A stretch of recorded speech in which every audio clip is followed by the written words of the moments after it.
Peke ang kumakalat na medical documents na iniuugnay kay Pangulong Bongbong Marcos ayon sa Malacanang.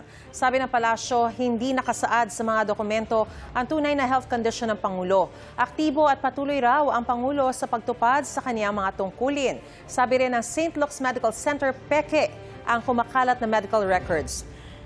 Nagbibigay raw sila ng dokumento sa mismong pasyente at hindi sa publiko base sa Data Privacy Act.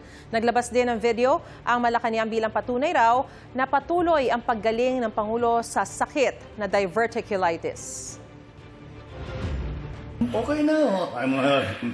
Ang giling ng mga doktor ko. Binigyan lang ako ng mga gamot. At saka patuloy pa rin yung aking antibiotics. Pero okay na ako. In fact, nakapag-EDC meeting na kami nung Lunes with most of the cabinet.